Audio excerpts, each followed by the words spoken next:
नमस्ते दोस्तों, स्वागत है आपका हिंदी नॉवल स्टोरी एक्सप्लेनर में, जहां हर कहानी एक नई दुनिया का दरवाज़ा खोलती है। यहां आपको सिस्टम, रोमांस और मैजिक जैसी अलग अलग तरह की कहानियां मिलेंगी जो आपको एक जादुई और रोमांचक सफ़र पर ले जाएंगी। तो आइए इस अद्भुत सफ़र में आगे बढ़ते हैं। स्टोरी पसंद आई तो लाइक और शेयर करना न भूलें। हमारे टेलीग्राम चैनल को ज्वाइन करने से आपको नई स्टोरीज और अपडेट्स मिलते रहेंगे। ज्वाइन करने के लिए लिंक पर क्लिक करें। अध्याय 522। उसकी आंखें अनिच्छा से भरी थीं। वह कुछ कहना चाहता था, लेकिन जब शब्द उसके मुंह तक पहुंचे तो वे केवल 2 शब्द बनकर रह गए। धन्यवाद। अर्जुन ने विमला की ओर देखा और बिस्तर पर लेटे बूढ़े व्यक्ति से कहा, आप मेरे दादा हैं। मुझे धन्यवाद देने की कोई ज़रूरत नहीं है। जहां तक अतीत की बात है तो उसे यहीं समाप्त करते हैं। इस समय अर्जुन के रवैये से बूढ़े व्यक्ति के चेहरे पर एक अजीब सा भाव आ गया। कांपते हुए उसने अर्जुन का हाथ पकड़ लिया। तुमने क्या कहा? तुमने मुझे अभी क्या कहा? उसने खुद को मजबूर किया कि वह खड़ा हो जाए। हालांकि यह असुविधाजनक और दर्दनाक था, फिर भी उसने अपने दांत पीस लिए और डटा रहा। दादाजी, अर्जुन ने दोहराया। उसने सोचा कि वह अपने जीवन में कभी भी इस बूढ़े व्यक्ति को स्वीकार नहीं करेगा। हालांकि इस बूढ़े व्यक्ति ने अपनी मां को बचाने के लिए अपनी जान जोखिम में डाली थी, इसलिए अब समय आ गया था कि अतीत को भुला दिया जाए। इसके अलावा वह जानता था कि यह उसकी मां की इच्छा थी। पिछले कुछ दशकों में, हालांकि उनकी मां ने कहा था कि उन्हें जियांग परिवार की कोई परवाह नहीं है, फिर भी वह समय समय पर बालकनी में खड़ी होकर उत्तर की ओर देखती और आहें भरती। इसलिए यह निर्णय भी उन्हीं का था। जब ओल्ड मास्टर जियांग ने ये 2 शब्द सुने तो वह बेहद उत्साहित हुए और यहाँ तक कि आंसू भी बहाए। विमला, तुमने एक अच्छे बेटे को जन्म दिया है, एक अच्छा बेटा जिसे जियांग परिवार आदर्श मानता है। पापा, अर्जुन मेरी वजह से मजबूत नहीं है, ये रिव में मल्होत्रा परिवार की वजह से है, विमला ने चौंकते हुए कहा। सिटी और ध्रुव मल्होत्रा। रेनकियुन ने उससे कुछ ऐसा कहा था जिसे वह कभी नहीं भूल पाएगी।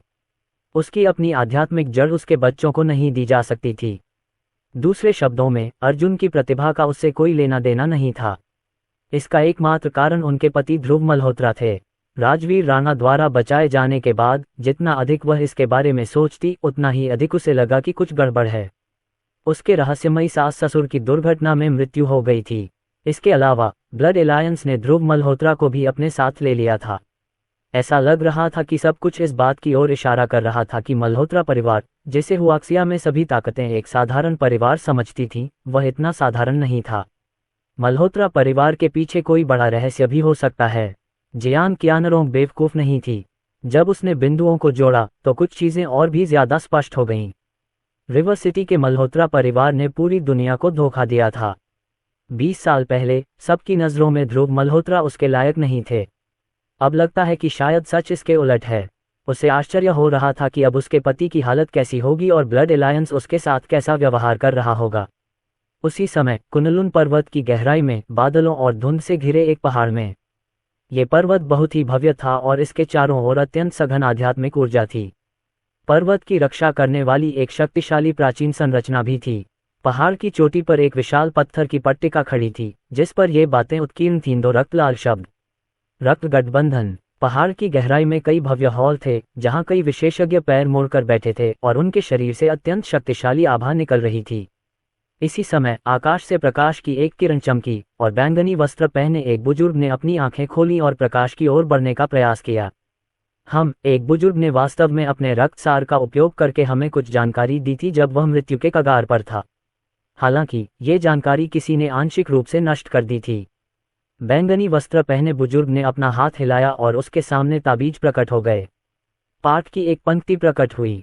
रेनकियुन, हुआक्सिया की राजधानी। क्या फॉलन स्वॉर्ड संप्रदाय का एल्डर रेन वास्तव में मर चुका है? बैंगनी वस्त्र पहने बुजुर्ग की अभिव्यक्ति बदल गई। फिर बीच बीच में बातचीत सुनाई दी।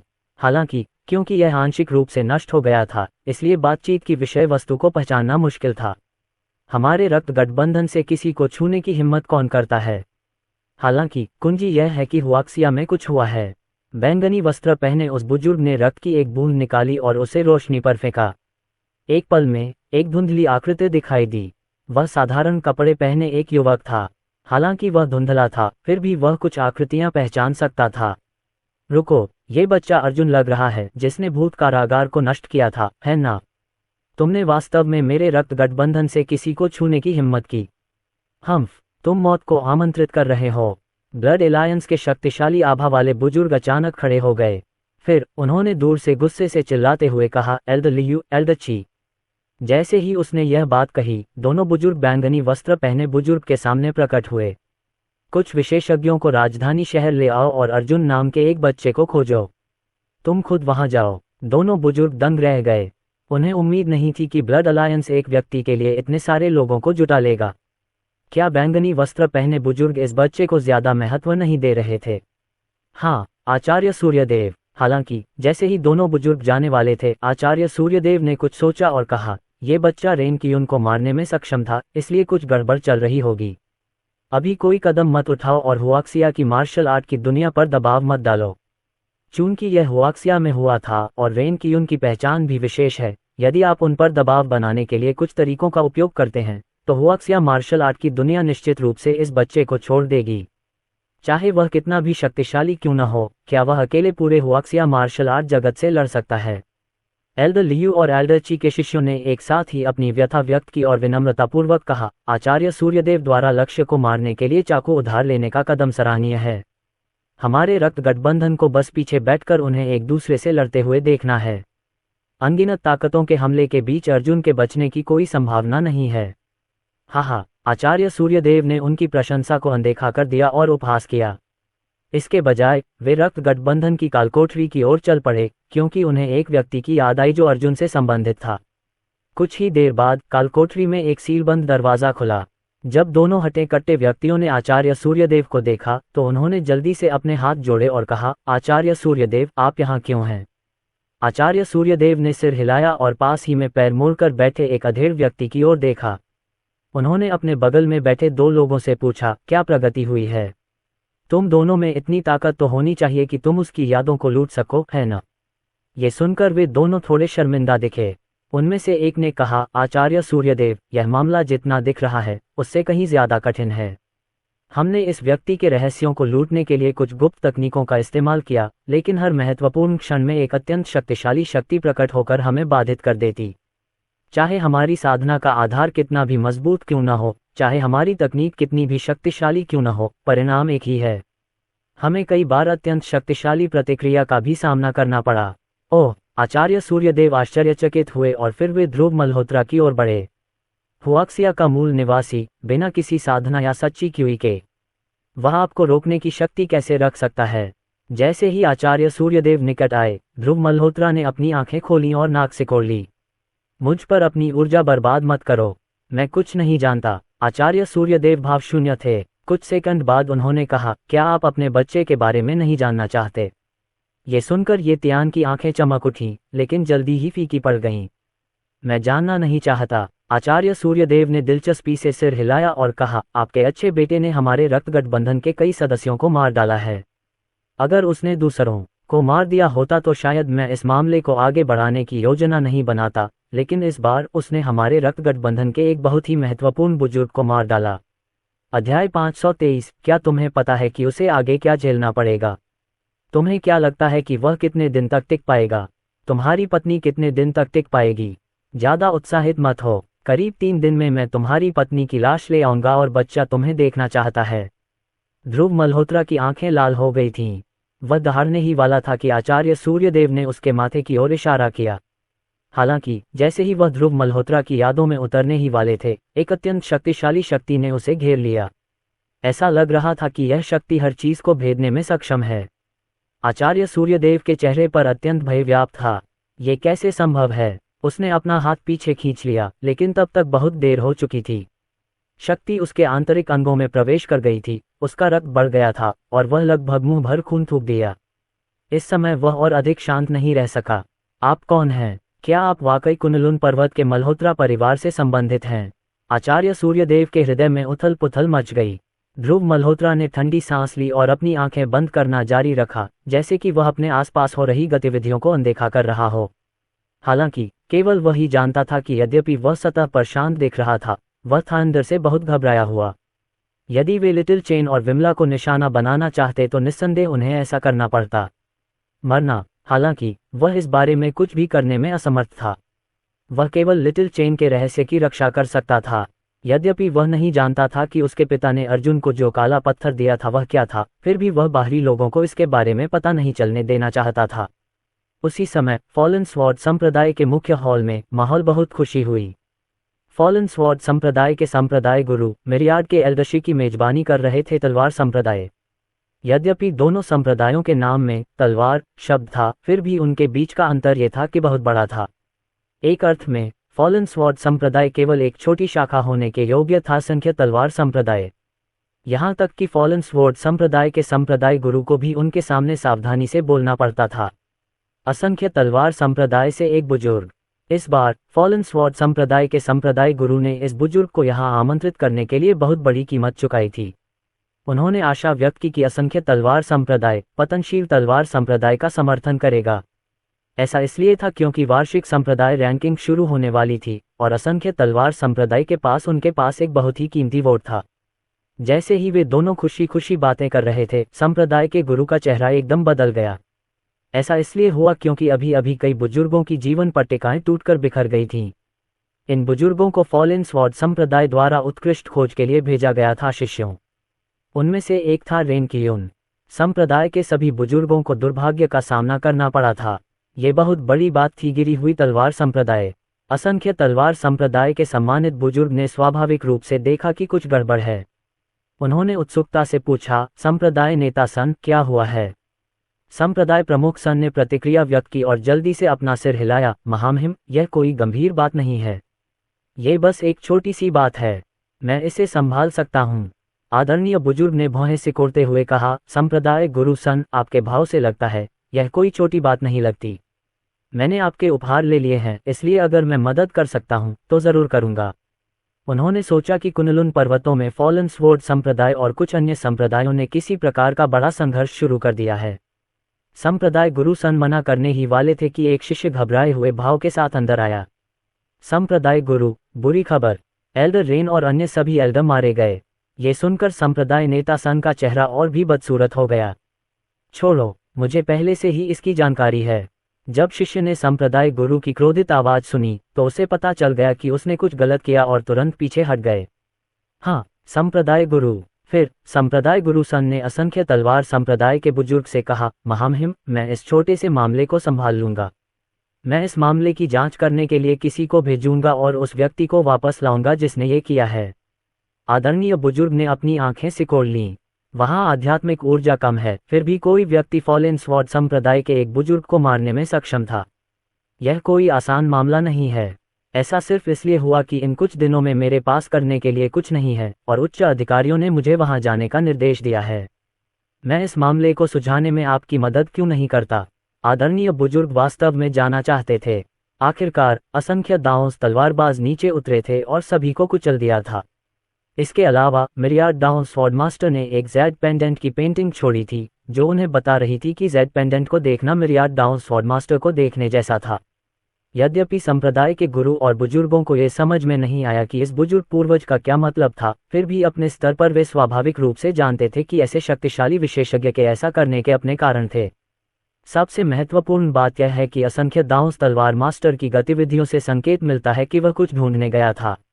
यह क्या था? क्या ये वही युवक हो सकता है जिसका उल्लेख पूर्वज ने किया था? उनके पास प्रश्न तो थे लेकिन उत्तर नहीं थे। इस समय जब संप्रदाय गुरु सन ने ये सुना तो उसका चेहरा पीला पड़ गया। वह इस बड़े आदमी से कार्रवाई करने के लिए कहने की हिम्मत कैसे कर सकता था? उसने जल्दी से कहा, माय लॉर्ड, आपको ऐसा नहीं करना चाहिए। मुझे 2 दिन दीजिए, मैं उसे खोजने के लिए 10 से अधिक विशेषज्ञ भेजूंगा। यदि वे असफल होते हैं तो मिलॉर्ड के लिए कदम उठाने में बहुत देर नहीं होगी। ठीक है। इस समय अर्जुन को अपने खिलाफ हो रही सभी साजिशों के बारे में बिल्कुल भी जानकारी नहीं थी। वह जियान परिवार के घर से निकलकर उस जमीन के टुकड़े पर पहुंच गया था जो बेलीजियोनग ने उसे दिया था। महज 1 सप्ताह के भीतर मल्होत्रा परिवार का आवास बनकर तैयार हो गया और अर्जुन भी इसकी प्रगति देखकर दंग रह गए।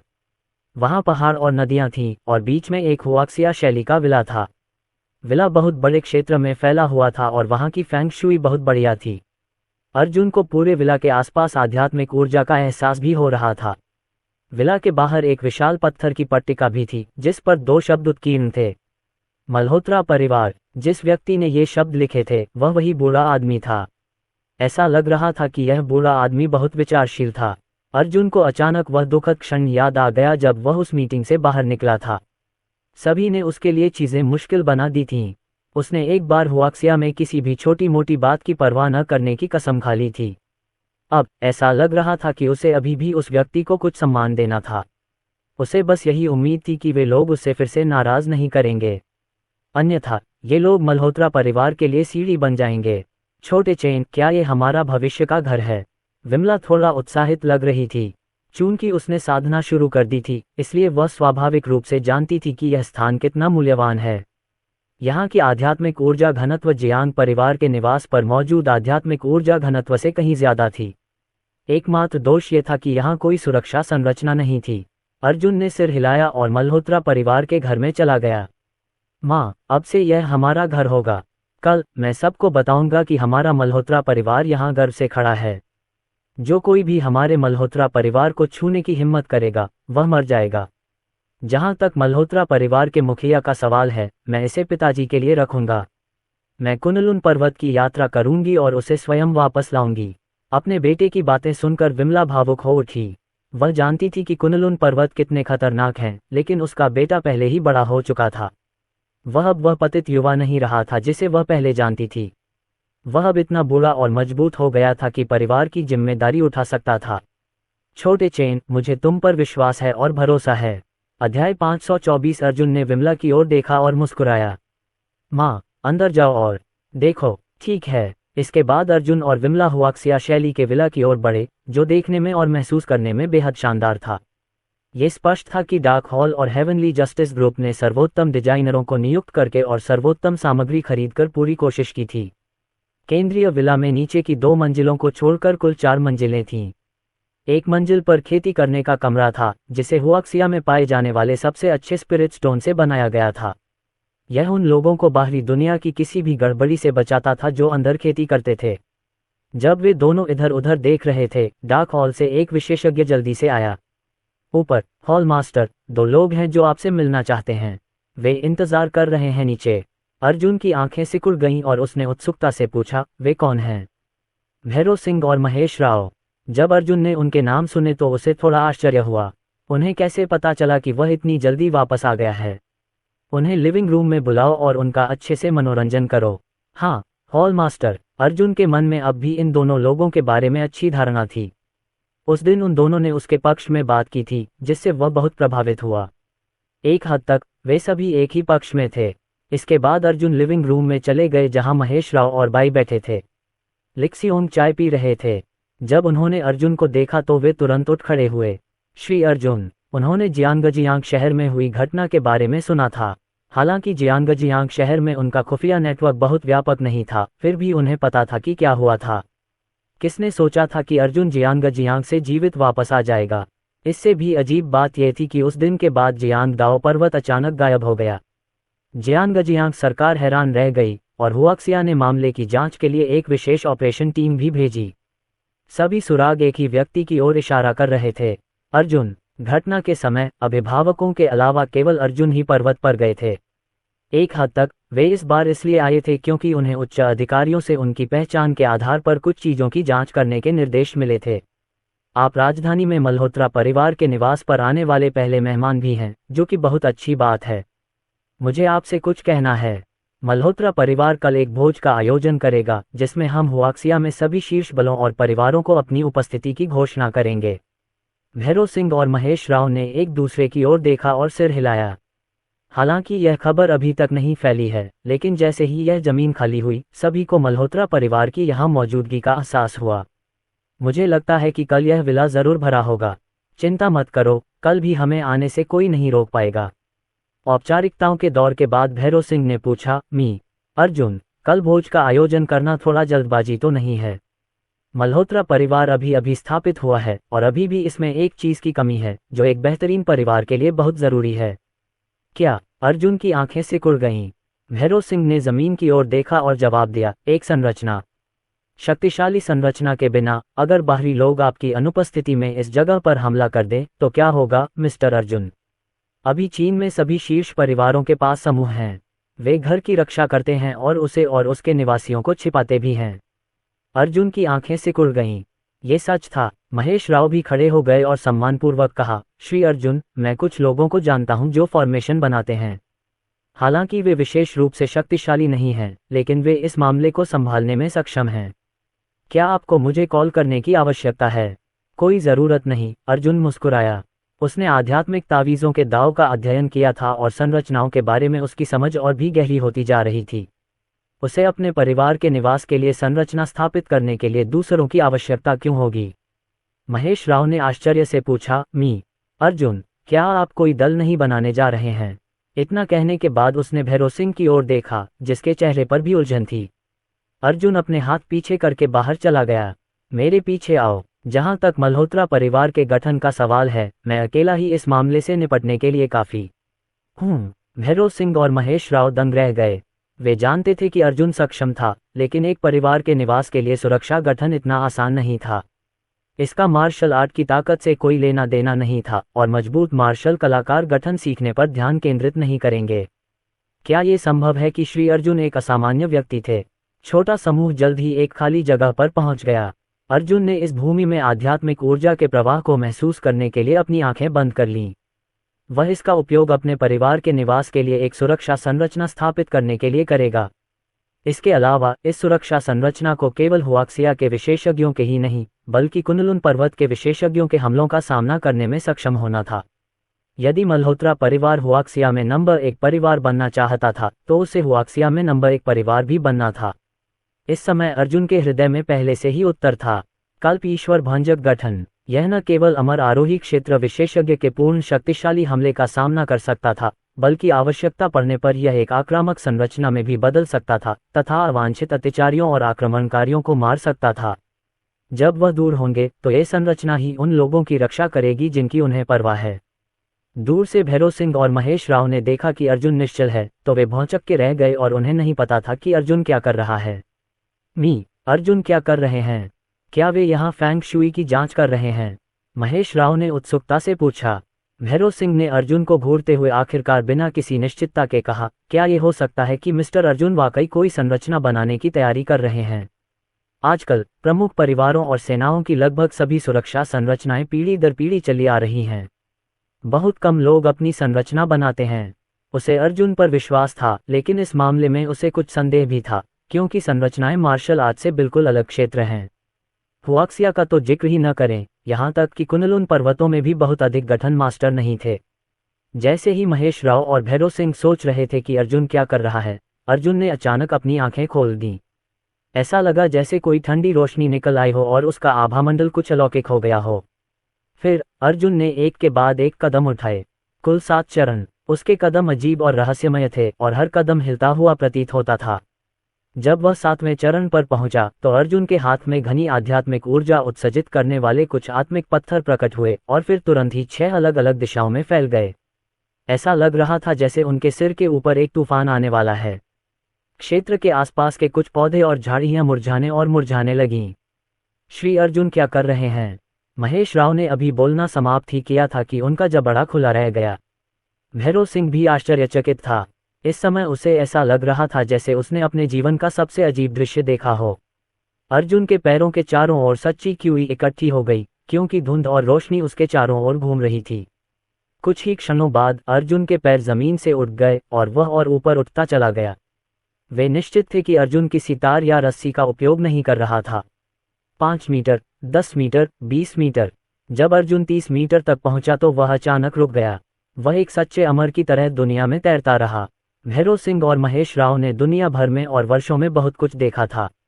हालांकि इस समय वे दोनों एक ही स्वर में एक ही बात कह रहे थे। FCK अध्याय 525। किसने सोचा था कि अर्जुन के पास ऐसी चाल होगी? आखिर इस आदमी की ताकत किस स्तर तक पहुंच गई थी? दोनों की नज़र में ये बहुत बड़ी बात थी, लेकिन अर्जुन के लिए ये कुछ भी नहीं था। उसने बस इतना किया कि यह सब हासिल करने के लिए उसने फॉर्मेशन और एयरफ्लो का इस्तेमाल किया। ऊपर से नीचे देखते समय उसकी आंखें उदासीन थीं। उसने तुरंत ही पूरे क्षेत्र के निर्माण केंद्र की खोज कर ली। बिना किसी हिचकिचाहट के उसने 1 दर्जन से अधिक आत्मा पत्थर निकाले और उन्हें संरचना के केंद्र में फेंक दिया। ऊर्जा की एक अदृश्य लहर बाहर निकली। उसी समय अर्जुन की अंगुलियों में शीघ्रता से मुहर बन गई और उसने मंत्रोच्चार किया। उसके शरीर से रक्तमय अजगर बाहर निकल आया और अजगर की दहाड़ गूंज उठी। आदमी और ड्रैगन गर्व से हवा में मंडरा रहे थे, जिससे एक चौंकाने वाला दृश्य बन गया। एयॉन गॉड ब्रेकिंग फॉर्मेशन, सक्रिय हो जाओ। अर्जुन ने अचानक अपनी उंगली उठाई और उसमें से रक्तसार की एक बूंद बाहर निकाली। फिर रक्तसार फैल गया और रक्त ड्रैगन आसमान से नीचे झपटा। यह नीचे जमीन को भेद कर प्रकाश का एक लाल स्तंभ बन गया। प्रकाश का स्तंभ बड़ा होता गया और अंततः एक अवरोध बन गया। ऐसा लग रहा था जैसे कोई छाया अवरोध के पार बह रही हो। कभी वह रक्त ड्रैगन में बदल जाता, कभी तलवार में बदल जाता। कुछ ही मिनटों में अर्जुन का माथा पसीने से लथपथ हो गया। इस संरचना को स्थापित करना बहुत थका देने वाला था, भले ही वह एक सच्चा आत्मा क्षेत्र विशेषज्ञ हो। हालांकि जितनी अधिक आध्यात्मिक शक्ति वह इसमें डालेगा, संरचना उतनी ही मजबूत होगी। इस समय भैरव सिंह और महेश राव एकदम चौंक गए। उन्हें पहले से ही यह आभास हो गया था कि यह संरचना बन रही है। इसके अलावा हालांकि उन्हें संरचनाएं समझ में नहीं आईं, लेकिन उनके सामने बनी संरचना का आभामंडल बहुत ही प्रभावशाली था। ऐसे भी क्षण आए जब उन्हें लगा कि सेना के भीतर हत्या की मंशा पनप रही है। जिन लोगों ने इस स्थान पर आक्रमण करने का प्रयास किया, उन्हें निश्चित रूप से यहीं दफनाया जाएगा। मिस्टर अर्जुन, आप वास्तव में एक फॉर्मेशन मास्टर हैं। कांपती आवाज में बोलते हुए महेश राव के चेहरे पर मानो ठंडक छा गई थी। कुछ ही देर बाद अर्जुन धीरे धीरे नीचे उतरा। उसका शरीर पहले से ही पसीने से भीगा हुआ था। उसने न केवल अपना रक्तसार खर्च किया था, बल्कि अपने डेंटियन में मौजूद सच्ची क्यूई भी खर्च की थी। साथ ही उसने रक्त ड्रैगन और जीवन रून की शक्ति का एक हिस्सा भी इस्तेमाल किया था।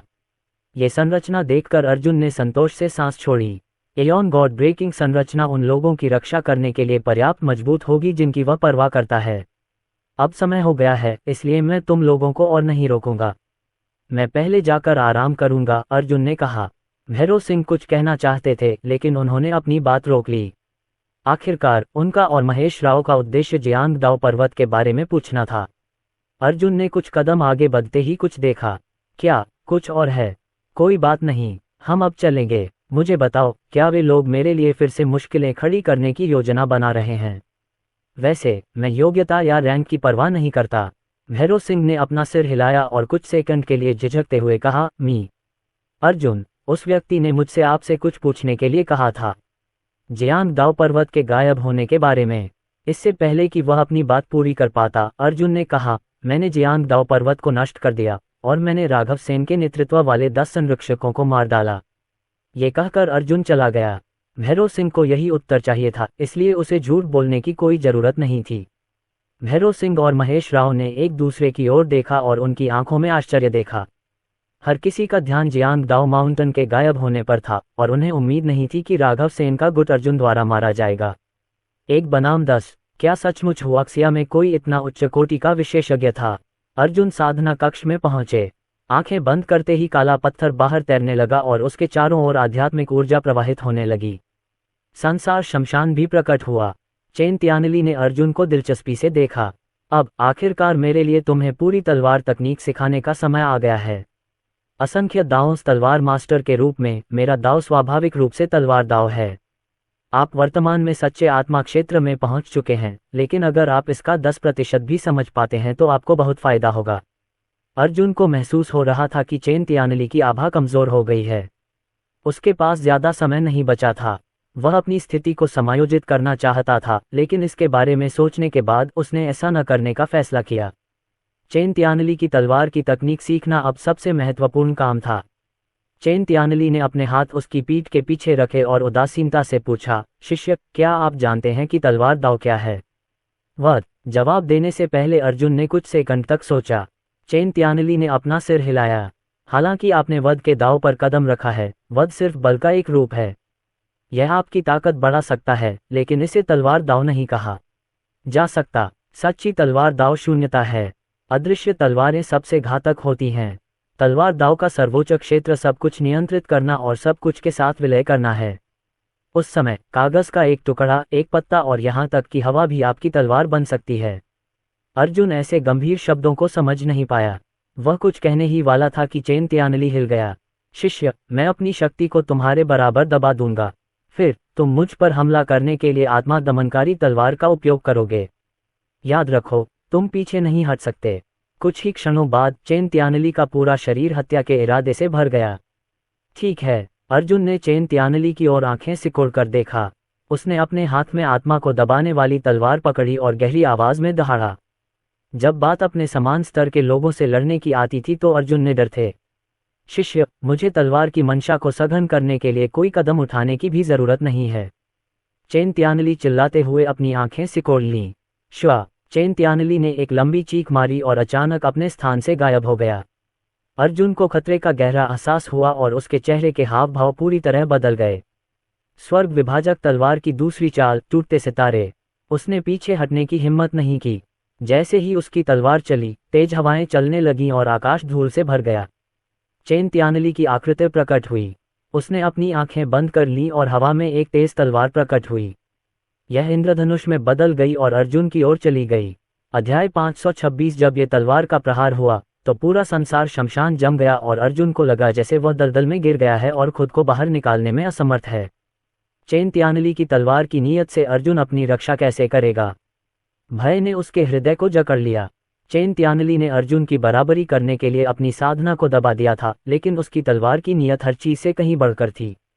यहाँ तक कि स्वर्ग विभाजक तलवार भी उसका सामना नहीं कर सकती थी। इसके अलावा चेन त्यानली ने तो हमला भी नहीं किया था।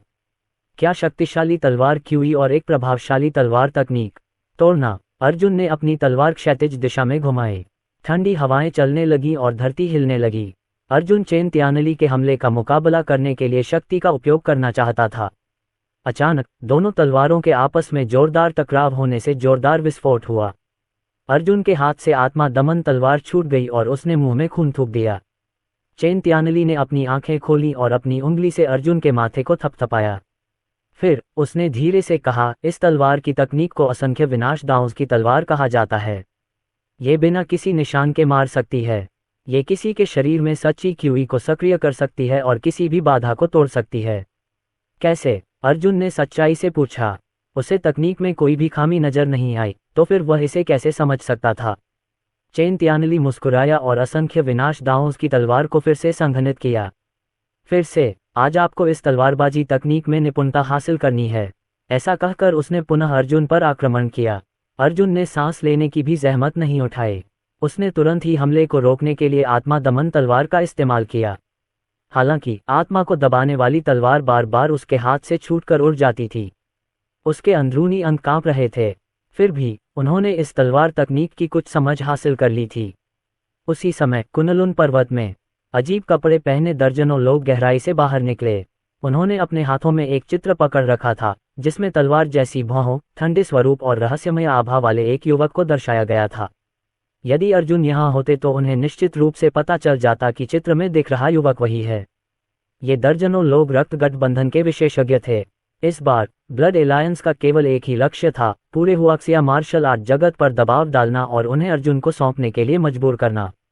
कुछ ही देर में लोगों का ये समूह कुनलुन पर्वत की तलहटी में पहुंच गया, जहां पहले से ही हुआक्सिया की शीर्ष सेना के कुछ नेता इंतजार कर रहे थे।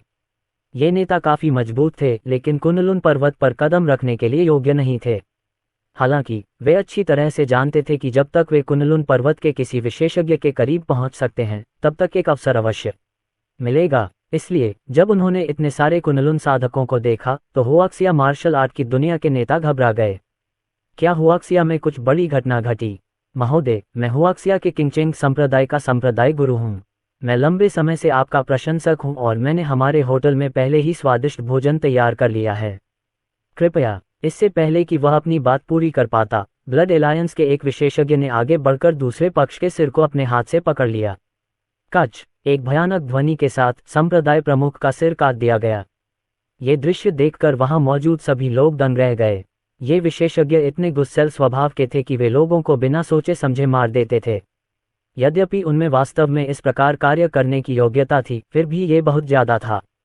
बाकी सभी बुजुर्ग और संप्रदाय प्रमुख घुटने टेक कर बैठ गए। माय लॉर्ड, कृपया शांत हो जाए। मुझे आश्चर्य है कि हमने मिलॉर्ड को कैसे नाराज किया, क्योंकि मिलॉर्ड इतने निर्दयी थे। हम बदलाव के लिए तैयार हैं। उनमें से एक ने कांपते हुए ये कहा। वे तो बस एक अवसर की प्रतीक्षा में यहाँ थे। अगर वे बिना किसी कारण के अपनी जान गंवा देते तो यह वास्तव में इसके लायक नहीं होता। ब्लड एलायंस के एक विशेषज्ञ ने घुटनों के बल बैठी भीड़ को ठंडी निगाहों से देखा। उसने हमला नहीं किया, बल्कि चित्र को जमीन पर फेंक दिया।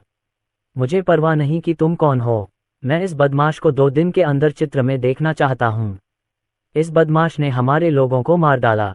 अगर मैं इस बच्चे को 2 दिनों में नहीं देख पाया तो हुआक्सिया की मार्शल आर्ट की दुनिया में कभी शांति नहीं आएगी। हम जिसे भी देखेंगे उसे मार देंगे। एक ठंडी आवाज गूंजी। घुटनों के बल बैठे सभी लोग जमीन पर लगे चित्र को देखने लगे। जब उन्होंने स्क्रीन पर उस युवक को देखा तो वे दंग रह गए। वे इस आदमी को जानते थे। क्या यह अर्जुन नहीं था जिसने मार्शल आर्ट क्षेत्र में इंद्रजीत लिन को हराया था और हुआक्सिया संरक्षक को मार डाला था? इस बच्चे ने कुनलुन पर्वत के विशेषज्ञों को कैसे नाराज कर दिया? संपूर्ण हुआक्सिया मार्शल आर्ट जगत को उसके कार्यों की कीमत क्यों चुकानी चाहिए? वे क्रोधित थे लेकिन कुछ भी कहने का साहस नहीं कर पा रहे थे। हाँ महामहिम, हम 2 दिन के भीतर अर्जुन को आपके पास अवश्य ले आएंगे, एक संप्रदाय के गुरु ने आदरपूर्वक कहा।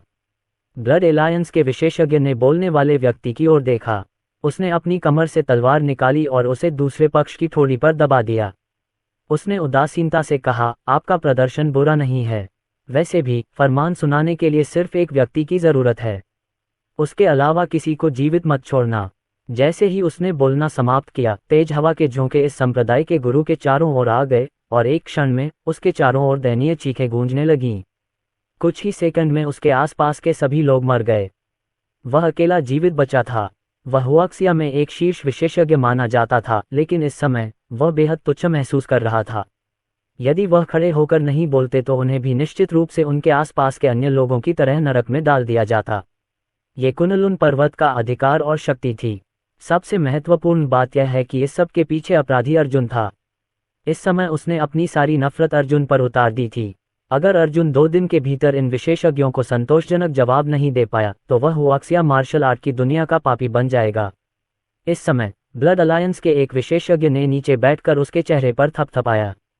उसने व्यंग्य करते हुए कहा, मुझे निराश होना पसंद नहीं है।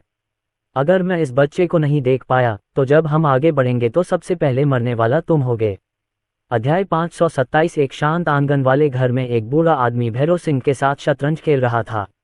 बूढ़े आदमी ने भौहें सिकुड़नी और हर टुकड़ा सावधानी से रखा। भैरव सिंह ने एक काला मोहरा रखा और कहा, जियांगदाओ पर्वत का मामला, इससे पहले भी कुछ लोगों को आपत्ति हो चुकी है। हालांकि वे लोग जानते हैं कि इस मामले का कुछ संबंध येहो से है चेन, उनके पास कोई सबूत नहीं है और वे अर्जुन को छू नहीं सकते। इसके अलावा मैं अभी मल्होत्रा परिवार के घर से वापस आया हूं और अर्जुन को हवा में तैरते हुए देखा है। उसकी ताकत बहुत भयानक स्तर तक बढ़ गई है। वह कम से कम सच्चे आत्मा के दायरे में तो पहुंच गया है। ओह! बूढ़े आदमी ने एक सफेद टुकड़ा रखा और उसका दिल हिल गया। शतरंज का एक मोहरा टूट गया। अगर मुझे सही से याद है तो ये बच्चा 1 सप्ताह पहले ही एक यूनिटी दायरे का विशेषज्ञ था। अर्जुन मेरे जीवन में अब तक देखा गया सबसे राक्षसी व्यक्ति है। एकमात्र समस्या यह है कि इस बच्चे को नियंत्रित करना बहुत मुश्किल है। उसने बहुत सारे दुश्मन बना लिए हैं। अगर उसके पास समर्थन करने की ताकत नहीं होती, यदि वह स्वयं ऐसा करता तो वह हजारों बार मर चुका होता। बूढ़ा आदमी खड़ा हो गया। अब उसका खेल खेलने का इरादा नहीं था। उसने अपने हाथ पीठ के पीछे रखे और ध्यान से एक फूल को पानी पिलाया। हम इस मामले को अभी भी थोड़ा दबा सकते हैं। साथ ही कल मल्होत्रा परिवार के भोज में आप मेरे नाम से उन्हें एक आध्यात्मिक जैद भेज सकते हैं। मल्होत्रा परिवार कहीं से भी प्रकट हो गया है, इसलिए मेरा नाम उन लोगों को दूर रखने के लिए पर्याप्त निवारक होना चाहिए जो बुरे इरादे रखते हैं। अर्जुन की मौजूदा ताकत जग जाहिर है। मुझे लगता है कि कल का मुकाबला बहुत बड़ा होगा। बूढ़ा आदमी कुछ नहीं बोला। वह फूलों और पौधों से ऐसे खेलता रहा जैसे उसके मन में कुछ था। इसी समय ट्यूनिक सूट पहने एक मध्यम आयु का आदमी अंदर आया। ट्यूनिक सूट पहने हुए आदमी का आभास भयानक था, लेकिन उसका चेहरा घबराहट से भरा हुआ था। अच्छा नहीं, कुछ बड़ा हुआ है। बूढ़े व्यक्ति ने भौहें सिकुड़नी और फूलों को पानी देने के लिए केतली उठाए। उसने कहा, तुम इतने लंबे समय से मेरे साथ हो। मैंने तुम्हें कितनी बार सिखाया है कि चाहे कुछ भी हो जाए, शांत रहना चाहिए। ट्यूनिक सूट पहने आदमी ने अपने पीछे से एक टैबलेट निकाला। उसने स्क्रीन अनलॉक की और एक वीडियो सामने आ गया। ये बिल्कुल वैसा ही था जैसा पहले कुनलुन पर्वत पर हुआ था। हालांकि ये काफी दूर से रिकॉर्ड किया गया था। ऐसा प्रतीत होता है कि इसे किसी उच्च क्षमता वाले कैमरे से रिकॉर्ड किया गया था, इसलिए ये थोड़ा धुंधला था। नेता, ये कुनलुन पर्वतों का वीडियो है। करीब आधे घंटे पहले कुनलुन पर्वतों से लोगों का एक समूह बाहर आया। उनका मूल अज्ञात है, लेकिन वे बुरे इरादों के साथ आए थे। वीडियो देखकर बुजुर्ग व्यक्ति और भैरव सिंह के हाव भाव एकदम बदल गए। कुनलुन पर्वत हमेशा से ही अपने काम से मतलब रखते थे। आमतौर पर पहाड़ से उतरते समय उनमें से कुछ ही लोग होते थे, लेकिन इस बार उनमें से दर्जनों लोग थे। सबसे महत्वपूर्ण बात यह थी कि इन लोगों के शरीर पर शैतानी इरादे के निशान थे और इन लोगों ने दूसरों की हत्या करने में कोई हिचकिचाहट नहीं दिखाई। वे निश्चित रूप से बुरे इरादे से आए थे। बूढ़े आदमी ने बहुत गंभीर स्वर में पूछा, ये लोग कहाँ गए? ये लोग अभी भी कुनलुन पर्वतों में हैं। बूढ़ा आदमी घर के अंदर गया और एक कपड़ा लिया, उसे पहना और जल्दी से कार की ओर चल दिया। भैरव सिंह, आपके आदमी उन्हें रोक नहीं सकते, इसलिए हमें स्थिति पर नजर रखनी होगी। यदि स्थिति वास्तव में खराब हो तो हम केवल बातचीत का प्रयास कर सकते हैं। 1 घंटे बाद नॉर्दर्न रिवर होटल में भीड़ इकट्ठी हो गई थी। हे परिवार, जैन परिवार, लियू परिवार और यहाँ तक कि बाई परिवार भी सभी आमंत्रित हैं। हालांकि भैरव सिंह नहीं आए, बल्कि भव्य सिंह और बाई परिवार के कुछ महत्वपूर्ण बुजुर्ग लोग आए। उसी समय डाक हॉल को भी आमंत्रित किया गया। जो व्यक्ति वहां आया वह लू लिंगफेंग था। चूंकि मल्होत्रा परिवार को आधिकारिक तौर पर मान्यता नहीं दी गई थी, इसलिए उन्हें आमंत्रित नहीं किया गया। पूरा सम्मेलन कक्ष शोर से भरा हुआ था। पैंग योंग और पान गोहुआ आगे बैठे थे, उनके हाव भाव बदसूरत थे। वे दोनों ही वे लोग थे जिन्होंने ड्रैगन सोल के मुख्य प्रशिक्षक के रूप में अर्जुन के पद को हटाने के साथ साथ उसके तत्कालीन सैन्य पद को भी हटाने की मांग की थी। उस दिन महेश राव और ड्रैगन सोल के सैनिक प्रतिरोध करने के लिए खड़े हो गए, जिससे उन्हें अपनी गरिमा खोनी पड़ी। वे अर्जुन को शर्मिंदा करना चाहते थे, लेकिन उन्हें यह उम्मीद नहीं थी कि इसके बदले उन्हें अपमानित होना पड़ेगा। वे इस बैठक में शामिल नहीं होना चाहते थे। हालांकि ये जीवन मरण का सवाल था, इसलिए यह अपरिहार्य था। लोगों के कानों में तरह तरह की आवाजें गूंजती रहीं और वे एक ही बात पर चर्चा करते रहे। मल्होत्रा परिवार का भोज कल। क्या तुमने सुना? अर्जुन अभी अभी जियांग से लौटा है और उसने सभी को निमंत्रण भेजा है। उसने मल्होत्रा परिवार को यहाँ सचमुच स्थापित कर दिया है, सफेद बालों वाले एक बूढ़े व्यक्ति ने कहा। मुख्य बात यह है कि मल्होत्रा परिवार को उस बच्चे की ताकत का सहारा मिला है। हालांकि हमें नहीं पता कि जियांग दाओ पर्वत पर क्या हुआ था, लेकिन ये तथ्य कि बच्चा सुरक्षित बच गया बहुत कुछ कहता है। ये बच्चा वाकई बहुत बड़ा राक्षस है। रिवर सिटी से लेकर राजधानी तक उसने अपने रास्ते में आने वाले सभी लोगों पर अपना वर्चस्व जमाया और उन्हें मार डाला। अगर मेरा जूनियर ऐसा कर पाता तो शायद मैं अपने सपनों में भी हंसते हुए जाग उठता। मैंने सुना है कि जियांग दाओ पर्वत इस बच्चे की वजह से गायब हो गया। ये बच्चा पहाड़ हिला सकता है। क्या वह भगवान है? वैसे भी इस घटना के बारे में जानकारी पूरी तरह से गुप्त रखी गई है, इसलिए हम इस बारे में बात भी नहीं कर सकते। वैसे क्या हम कल मल्होत्रा परिवार के भोज में जा रहे हैं? बेशक, उस बच्चे की मौजूदा प्रतिष्ठा और उपलब्धियों को देखते हुए कौन उसके निमंत्रण को अनदेखा करने की हिम्मत कर सकता है? यह मौत को दावत देने जैसा होगा। पैंग योंग और पान गोहुआ ने अर्जुन के लिए लोगों की चापलूसी सुनी और उनके चेहरे काले पड़ गए। पान गोहुआ अब और नहीं रुक सका। उसने मेज पर जोर से पटक दिया और कहा, चुप हो जाओ। जैसे ही उसने ये कहा, सभी के चेहरे पर एक अजीब सी मुस्कान आ गई। उन्होंने पैंग गोहुआ की तरफ देखा और फिर चुप रहने का फैसला किया। कुछ ही देर बाद सादे कपड़ों में एक बूढ़ा आदमी मंच पर आया। बूढ़े व्यक्ति का नाम वो फूचेंग था और वह श्वेत सारस संप्रदाय का संप्रदाय गुरु था। कुछ हद तक उसे एक शीर्ष विशेषज्ञ माना जाता था। उन्होंने ही आपातकालीन बैठक बुलाई थी और यहाँ तक कहा था कि यह जीवन मरण का मामला है। जब वो फूचेंग दिखाई दिया तो सामने की पंक्ति में बैठे लोग जल्दी से खड़े हो गए और उत्सुकता से पूछा, बूढ़े वो क्या हुआ? आपने सभी को इतनी जल्दी क्यों इकट्ठा किया? अध्याय 528। वो फूचेंग की अभिव्यक्ति गंभीर थी जब उसने एक नौकर की ओर इशारा किया। कुछ ही देर बाद कुछ चौकोर बक्से उठाए गए जिनसे खून की तेज गंध आ रही थी। बूढ़े वो, यह क्या है? तुम क्या करने की कोशिश कर रहे हो? बस इसे उगल दो, नहीं तो मैं चला जाऊंगा। हर किसी का समय कीमती है। वो फूचेंग ने नाक भान से कुड़ी। अगर तुम चले गए तो अगला नंबर तुम्हारे परिवार का होगा। उसकी आवाज बर्फ की तरह ठंडी थी। बोलने वाला व्यक्ति स्पष्ट रूप से इस धमकी से भयभीत था। जैसे ही वह बोलने वाला था, वो फूचेंग ने अपना हाथ हिलाया और पूरे हॉल में हवा का एक तेज झोंका आया। कपड़े से ढके बक्से खोले गए। कुछ ही क्षणों बाद पूरे हॉल में सन्नाटा छा गया और सभी लोग आश्चर्यचकित हो गए, क्योंकि बक्सों में खून से सने सिर थे। सबसे महत्वपूर्ण बात यह है कि उन्होंने इन सिरों के मालिकों को पहचान लिया। किंगचेंग संप्रदाय के संप्रदाय गुरु, ली कबीले के कुलपिता, तानाशाह मुट्ठी संप्रदाय के नेता। वो फूचेंग क्या कर रहा था? क्या ये संभव है कि उसी ने इन सभी लोगों को मारा हो? जबकि हर कोई सदमे और भ्रम में था, वू फूचेंग ने एक कदम आगे बढ़ाया और एक बर्फीली ठंडी आभा छोड़ी। यह मामला जितना सोचा था उससे कहीं ज्यादा गंभीर है। सिर्फ 1 घंटे पहले कुनलुन पर्वत से दर्जनों विशेषज्ञ पहाड़ से उतरे और इन बक्सों में दिख रहे लोगों को कुचल दिया। आप सभी को पता होना चाहिए कि कुनलुन पर्वत का क्या मतलब है। अप्राप्य। कुनलुन पर्वतों से कोई भी इतना शक्तिशाली है कि वह हुआक्सिया में सब कुछ कुचल सकता है। ये कहना भी अतिशयोक्ति नहीं होगी कि हम तुच्छ चींटियां हैं। भीड़ शांत थी और सभी ने अपनी सांसें रोक रखी थीं। उनकी राय में, यदि ये विशेषज्ञ उन्हें निशाना बना लें तो दुनिया का अंत हो जाएगा। लू लिंगफेंग, जो मीटिंग रूम में था, ने थोड़ा भौहें सिकोड़ीं। वह स्वाभाविक रूप से कुनलुन पर्वत के बारे में जानता था, लेकिन इन लोगों को मारने के पीछे क्या मतलब था। वे हमेशा अपने काम से काम रखते थे और कुनलुन पर्वतों ने भी यही किया। राजवीर राणा ने तो यहाँ तक कहा कि कुनलुन पर्वत के विशेषज्ञ हाल ही में प्रतिभाओं की तलाश कर रहे थे। दुर्भाग्य से उन लोगों ने हॉल मास्टर को नाराज कर दिया था और हॉल मास्टर ने उन्हें मार डाला था। क्या ये हो सकता है कि इस मामले का हॉल मास्टर से कुछ लेना देना हो? उसका दिल धड़क उठा। अगर सच में ऐसा था तो ये हॉल मास्टर के लिए बहुत नुकसानदेह होगा। मंच के नीचे से किसी ने उत्सुकता से कहा, संप्रदाय गुरु, वो जल्दी से हमें सब कुछ बताओ। हम यहाँ चिंता से मर रहे हैं। कुनलुन पर्वत के वे लोग बिना किसी कारण के हम पर हमला नहीं करेंगे। वो फूचेंग ने सभी की ओर देखा और ठंडी सांस ली। उसने अपने हाथ में लेजर पॉइंटर दबाया। 1 सेकंड बाद एक फोटो सामने आई। जब सबने देखा कि फोटो में कौन है तो उनके चेहरे के भाव एकदम बदल गए। क्या यह अर्जुन नहीं था, जो अपनी शक्ति के शिखर पर था? इस समय अर्जुन की फोटो क्यों लगाई गई? क्या वो फूचेंग मल्होत्रा परिवार की स्थापना की घोषणा करने जा रहे थे? जैसे ही हर कोई यह सोच रहा था, वो फूचेंग की ठंडी आवाज गूंजी, ये वह बच्चा था जिसने कई कुनलुन पर्वत के विशेषज्ञों को नाराज कर दिया था। इस बच्चे ने कुनलुन पर्वत के कई विशेषज्ञों को मार डाला है। उन लोगों ने हमें पहले ही अल्टीमेटम दे दिया है। अगर हम 2 दिनों के भीतर इस बच्चे को नहीं सौंपते हैं तो हम कुनलुन पर्वत के क्रोध को झेलेंगे। वे हुआक्सिया में सभी संप्रदायों और परिवारों को नष्ट कर देंगे।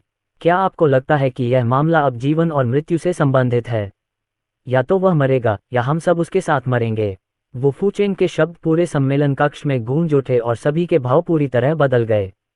उनकी रीढ़ में सिहरन दौड़ गई, लेकिन अंततः उनका डर गुस्से में बदल गया। अर्जुन के गलत कामों की सजा उन्हें क्यों मिली? मंच के नीचे भव्या सिंह और लू लिंगफेंग के चेहरे पर भाव जम गए। कौन सोच सकता था कि यह मामला अर्जुन से जुड़ा हुआ था? वे स्वाभाविक रूप से जानते थे कि कुनलुन पर्वत के विशेषज्ञों का ये समूह क्या हासिल करना चाहता था। वे उधार लिए चाकू से अर्जुन को मारना चाहते थे। हॉल में भीड़ का गुस्सा उबल रहा था। इस समय पान गोहुआ खड़ा हुआ, मेज पर जोर से पटक दिया और गुस्से से बोला, अर्जुन बहुत घमंडी है। हालांकि मुझे नहीं पता कि उसने कुनलुन पर्वत के विशेषज्ञों को कैसे मारा, लेकिन उसकी मृत्यु और हिंसा की प्रवृत्ति बहुत ज्यादा है। उसके लिए कोई भी चीज वर्जित नहीं है। मैंने सुना है कि इस बच्चे ने कुनलुन पर्वत के विशेषज्ञों के खजाने पर लालच किया और उन्हें चुप कराने के लिए घिनौने तरीके अपनाए। इस तरह का व्यक्ति बहुत घटिया है। सबसे महत्वपूर्ण बात यह है कि हम सब उसकी गलतियों की कीमत क्यों चुकाएं। मेरा सुझाव है कि हम अर्जुन को पकड़ लें और उसे उसकी जान से कीमत चुकाने दें। पान गोहुआ के शब्दों ने सभी को उत्साहित कर दिया। यहाँ कौन है जो मौत से नहीं डरता? अगर उन्हें अर्जुन और कुनलुन पर्वत के विशेषज्ञों के बीच चयन करना पड़े तो वे बाद वाले को चुनने में संकोच नहीं करेंगे। अर्जुन को नीचे ले जाओ, अर्जुन को नीचे ले जाओ। पूरा बैठक कक्ष आवाजों से भर गया। यह मामला बहुत बड़ा था। इसमें कुनलुन पर्वत शामिल थे और इससे भी अधिक, इसमें वह राक्षस शामिल था जो कहीं से प्रकट हो गया था। चाहे कुछ भी हो, अर्जुन को नहीं छोड़ा जा सकता था। वो फूचेंग ने पान गोहुआ की ओर देखा और एक कदम आगे बढ़ गया। ये बच्चा कल मल्होत्रा परिवार की नींव रखने जा रहा है। हालांकि हम इतना लंबा इंतजार नहीं कर सकते। सभी को तुरंत कार्रवाई करनी चाहिए। चाहे कुछ भी हो, हमें उसे नीचे गिराना ही होगा। अच्छा, चलो अब मल्होत्रा परिवार के घर चलते हैं। किसी भी कीमत पर अर्जुन को मार गिराना है। इस समय सभी लोग खड़े हो गए। लू लिंगफेंग के चेहरे पर एकदम से भाव बदल गए। उसने जल्दी से जेब से अपना फोन निकाला और अर्जुन को फोन करने वाला था, लेकिन जैसे ही उसने अपना फोन निकाला वह दंग रह गया। एक ठंडी रोशनी चमकी और फोन 2 टुकड़ों में कट गया। उसी समय ताओवादी पोशाक पहने एक बूढ़ा व्यक्ति लू लिंगफेंग के पास खड़ा था और ठंडे स्वर में बोला, अभी जानकारी लीक करना ठीक नहीं है। अगर अर्जुन लापता हो गया तो जीने के बारे में सोचना भी मत। लू लिंगफेंग की अभिव्यक्ति अत्यंत गंभीर थी क्योंकि वह ठंडी सांस ले रहा था। मुझे मत बताओ कि मेरे पास स्वतंत्रता भी नहीं है। हाँ, इस व्यक्ति को पकड़ो। ये व्यक्ति अर्जुन से संबंधित था। डार्क हॉल अर्जुन का गुट है। जैसे ही उसने बोलना समाप्त किया, अनगिनत आभाएं लू लिंगफेंग की ओर बढ़ीं। उसी समय मल्होत्रा परिवार के निवास पर अर्जुन रोशनी, झूरिया, सान्या और अन्य लोगों को भी साथ लेकर आया था। विला में पर्याप्त कमरे थे और अर्जुन ने डार्क हॉल से सभी कुलीन लोगों को वहां भेज दिया था, जो कुछ आपात स्थितियों से निपटने के लिए पर्याप्त थे। सबसे महत्वपूर्ण बात यह है कि यह स्थान अब संरचना द्वारा संरक्षित था। चेन तियान की सलाह सुनने से पहले अर्जुन ने लड़कियों से कुछ देर तक बातचीत की। चेन तियानली के कुनलुन पर्वत से लौटने के बाद ज्यादा समय नहीं बचा था। अब अर्जुन को चेन तियानली की तलवार दाव विरासत को आत्मसात करने की जरूरत थी। ताकत किसी भी अन्य चीज से अधिक महत्वपूर्ण थी। अर्जुन को मामले की गंभीरता का एहसास था। उसने दूसरों को कुछ निर्देश दिए और चेन तियान की तलवार तकनीक और तलवार दाव का अध्ययन करने के लिए फिर से साधना कक्ष में प्रवेश किया।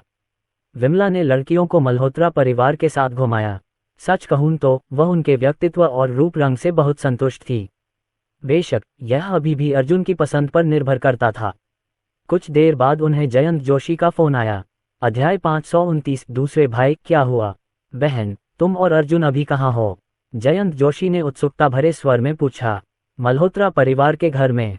ठीक है दूसरे भाई, मैं कल आपको यही बताने ही वाला था। उसकी बात पूरी होने से पहले ही जयंत जोशी ने उसे टोक दिया। बहन, अर्जुन कहाँ है? क्या तुम उसे फोन दे सकती हो? छोटा चेन एकांत में है। क्या हुआ? विमला को एहसास हो गया कि कुछ गड़बड़ है। वहीं रहो और कहीं मत जाओ। बड़े भाई और मैं तुरंत वहां पहुंचेंगे, और अर्जुन को भी तुरंत एकांत से बाहर बुलाओ। कुछ बड़ा हुआ है। विमला जैसे ही कुछ पूछने वाली थी, एक जोरदार धमाका सुनाई दिया। कुछ ही देर बाद विमला और रोशनी ने मल्होत्रा परिवार के घर के ऊपर एक अवरोध देखा और अवरोध पर एक लहर सी दिखाई दी। कोई मल्होत्रा परिवार के गठन पर हमला कर रहा था। रोशनी को लगा कि कुछ गड़बड़ है, इसलिए वह छत पर गई। वहां उसने देखा कि मल्होत्रा परिवार के घर के बाहर सैकड़ों लोग जमा हैं। वे सभी अपने हथियारों का उपयोग उस दल पर हमला करने के लिए कर रहे थे। रोशनी विमला के पास चली गई। आंटी, ये लोग मल्होत्रा परिवार को क्यों निशाना बना रहे हैं? विमला ने सिर हिलाया और कल्टीवेशन रूम की ओर देखा। मुझे अभी फोन आया है। अब किसी को भी यहाँ से जाने की इजाजत नहीं है। और जाओ और लिटिल चेन को बुलाओ। ठीक है, रोशनी ने सिर हिलाया। उसने अपनी सच्ची क्यूई को अपने पैरों में प्रवाहित किया और हवा की तरह साधना कक्ष की ओर दौड़ पड़ी। विमला ने कुछ क्षण सोचा और दरवाजे की ओर चल दी। लिटिल चेन ने कहा था कि मल्होत्रा परिवार का संगठन बहुत शक्तिशाली है, इसलिए इन लोगों के लिए कम समय में इस संगठन को नष्ट करना असंभव है। इसके अलावा मल्होत्रा परिवार के प्रवेश द्वार पर डार्क हॉल से विशेषज्ञ पहरा दे रहे थे, इसलिए वे कुछ समय तक प्रतिरोध करने में सक्षम होंगे। मल्होत्रा परिवार के मुख्य प्रवेश द्वार पर जब विमला प्रकट हुई तो असंख्य निगाहें उस पर टिक गईं। वू फूचिंग ने ठंडी सांस ली। वह विमला की पहचान जानता था, इसलिए वह गुस्से से चिल्लाया, कुतिया, तुम्हारा बेटा कहाँ है? विमला ने भौहें सिकोड़कर पूछा, आप लोग कौन हैं? मल्होत्रा परिवार को परेशान करने क्यों आए हैं? हम परेशानी खड़ी करने वाले? आपका बेटा ही परेशानी खड़ी करने वाला है। पान गोहुआ आगे बढ़ा और बोला, अर्जुन को आज बाहर आना ही होगा, नहीं तो हम पूरे मल्होत्रा परिवार को खत्म कर देंगे। जैसे ही उसने बोलना समाप्त किया, पान गोहुआ ने गठन पर एक हथेली का प्रहार किया। तुरंत पूरे क्षेत्र में एक शक्तिशाली शॉकवेव फैल गई और पान गोहुआ ने अपने रक्त को उछालते हुए महसूस किया। वह कुछ कदम पीछे भी हट गया। ये कौन सी संरचना है? उसका चेहरा सदमे से भर गया। सभी लोग अपनी ताकत जुटाएं और इस संरचना पर हमला करें। जैसे ही उसने बोलना समाप्त किया, 100 लोगों की शक्ति फूट पड़ी। अचानक मल्होत्रा परिवार के ऊपर बादल छा गए और एक अदृश्य शक्ति पागलों की तरह हिल गई। शक्ति का एक तलवार में संघनित हो गया, जिसने संरचना को भारी क्षति पहुंचाई। टकराना। अस्पष्ट रूप से सन्नी में एक दरार दिखाई दी। जारी रखना। पान गोहुआ बहुत खुश हुआ और जल्दी से बोला, दरारें पहले ही दिखाई देने लगी हैं। ये संरचना टूटने वाली है। हालांकि इससे पहले कि वह बोलना समाप्त कर पाता, दरारें अपने आप ठीक हो गईं। वह कैसे संभव है? सबके चेहरे पर थोड़ी सी बदसुरती थी। उन्हें संरचनाओं के बारे में ज्यादा जानकारी नहीं थी, लेकिन क्या मल्होत्रा परिवार अभी स्थापित नहीं हुआ था? उनके पास इतनी शक्तिशाली संरचना क्यों थी? क्या ऐसा हो सकता है कि मल्होत्रा परिवार किसी फॉर्मेशन मास्टर को जानता हो? जब भीड़ हैरान थी, तभी दरवाजे के पीछे से 2 आकृतियां बाहर आईं, जो अर्जुन और रोशनी थे। इस व्यू में अर्जुन के रक्त की एक बूंद समाहित थी। स्वाभाविक रूप से बाहर की स्थिति को सबसे पहले वही भांप गया। हालांकि उन्हें नहीं पता था कि लोगों का ये समूह मल्होत्रा परिवार में परेशानी पैदा करने क्यों आया था, लेकिन यह निश्चित रूप से अच्छी बात नहीं थी। कुछ ही देर बाद अर्जुन सबके सामने खड़ा हो गया और उसके चेहरे पर एक ठंडा भाव था। उसकी नज़रें वू फूचेंग पर टिकी थीं। तुम ही थे जिन्होंने अभी मेरी माँ का अपमान किया था। उसकी आवाज़ बर्फ जैसी ठंडी थी। वू फूचेंग कांप उठा और कुछ कदम पीछे हट गया। हालांकि जब उसने अपने पीछे सैकड़ों लोगों को देखा तो उसकी हिम्मत बढ़ गई। अर्जुन, क्या तुमने कुनलुन पर्वत से किसी को मारा है? तो क्या हुआ अगर मैं उन्हें मार दूं? अर्जुन मुस्कुराया। अर्जुन, तुम मौत को निमंत्रण दे रहे हो। वो फूचेंग के चेहरे पर भयंकर भाव थे। ये बच्चा वास्तव में हंसने के मूड में था। कुनलुन पर्वत के विशेषज्ञ आपके लिए यहाँ हैं। हमारे साथ आओ। मना करना कोई विकल्प नहीं है। मुझे पता है तुम बहुत ताकतवर हो, लेकिन क्या तुम इतने सारे लोगों को मार सकते हो? वो फूचेंग को विश्वास था कि वह जीत गया है। अर्जुन को पता था कि कुनलुन पर्वत से कोई आएगा। क्या ये फॉलेन स्वॉर्ड संप्रदाय से कोई हो सकता है, या रक्त गठबंधन से? ऐसा प्रतीत होता है कि इन लोगों ने काफी शीघ्रता से कार्य किया था। वह एक कदम आगे बढ़ा और गठन की सीमा से बाहर चला गया। हुआक्सिया के मार्शल आर्ट विशेषज्ञों ने जब ये देखा तो वे एक कदम पीछे हट गए। मुझे इसकी परवाह नहीं है कि क्या हुआ, लेकिन आपने अभी मेरी माँ का अपमान किया है। क्या आप मुझे यह नहीं बता सकते कि क्या हुआ है? क्या तुम खुद को मार डालोगे या मुझे ये करना होगा? अर्जुन की आवाज़ बहुत ठंडी थी। वो फूचेंग दंग रह गया और अपने पीछे खड़े सभी लोगों से बोला, ये बच्चा निश्चित रूप से कुनलुन पर्वत तक हमारे पीछे नहीं आएगा। चलो हम सब मिलकर उसे नीचे उतारते हैं। सभी की संयुक्त ताकत से इसमें ज्यादा समय नहीं लगेगा। जैसे ही उसने बोलना समाप्त किया, वो फूचेंग और 7 अन्य विशेषज्ञ अर्जुन की ओर दौड़ पड़े। सभी की आभा क्रूर जानवरों की तरह फूट पड़ी और सभी प्रकार की आभाएं प्रकट हुईं। प्रथम और हथियारों ने आकाश को भर दिया जब उन्होंने एक साथ अर्जुन पर हमला किया। अपने सामने का दृश्य देखकर अर्जुन के होठों पर मुस्कान आ गई। वे मौत को दावत दे रहे थे। अर्जुन ने एजियो ड्रैगन फैंटम बॉडी तकनीक का उपयोग करके ये सब चकमा दिया और उसका शरीर टिमटिमा उठा। हर कदम पर अर्जुन की आकृति भूत की तरह अजीब तरह से टिमटिमाती हुई दिखाई दे रही थी। कुछ ही पलों में अर्जुन मल्होत्रा परिवार के घर के सामने एक टिड्डे के पेड़ के सामने पहुंच गया। उसने हाथ बढ़ाकर कुछ पत्ते पकड़ लिए। धमाका! उसकी हत्या की मंशा भड़क उठी। पुची! इसके बाद जो हुआ वह इतनी तेजी से हुआ कि वो फूचेंग को प्रतिक्रिया करने का भी समय नहीं मिला। ऐसा लगा जैसे समय रुक गया हो और दुनिया शांत हो गई हो। वो फूचेंग का शरीर अचानक कांप उठा। उसने अविश्वास में अपना सिर नीचे किया और उस पत्ते को देखा जो उसकी छाती में घुस गया था। क्या हो रहा था? क्या हुआ था? ऐसा क्यों हो रहा था? संख्या के मामले में वे स्पष्ट रूप से अधिक मजबूत थे, तो फिर उनकी मृत्यु कैसे हुई? उनकी जीवन शक्ति धीरे धीरे समाप्त हो गई और उनकी हृदय गति रुक गई। वो फूचेंग के हाथ कमजोर होकर उसकी बगल में गिर गए। वह अपने दिल में हुए सदमे को छिपा नहीं पाया।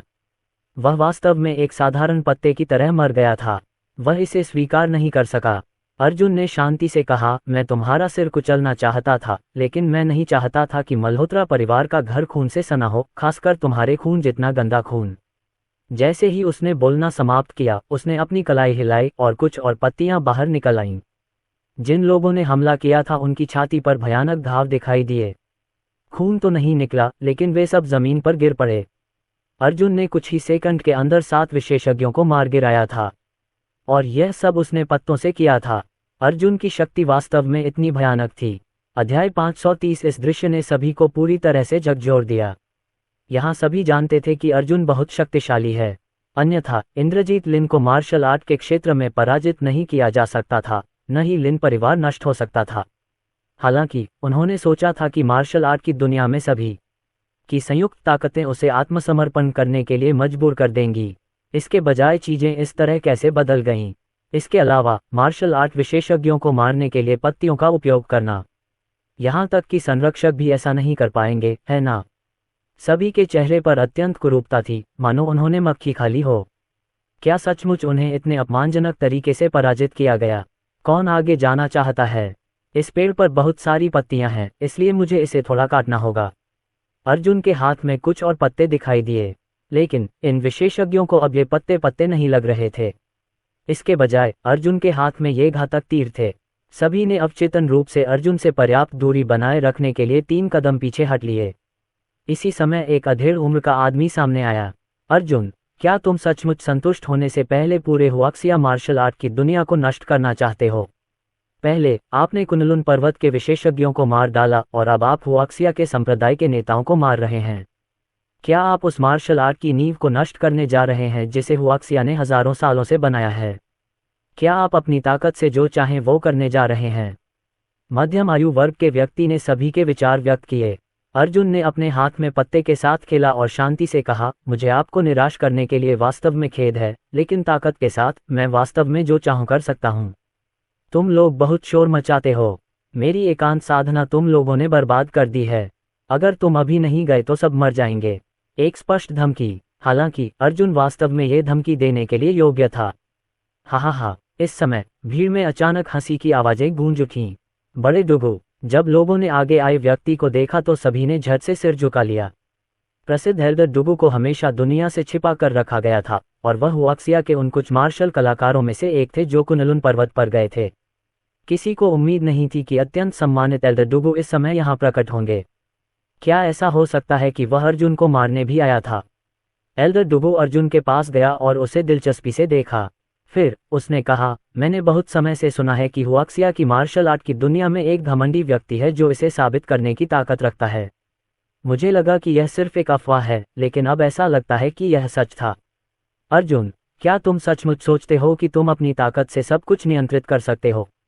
आप शायद हुआक्सिया की मार्शल आर्ट दुनिया के शिखर पर खड़े हैं, लेकिन क्या आप जानते हैं कि यह शिखर कुनलुन पर्वत की सबसे निचली सीढ़ी पर है?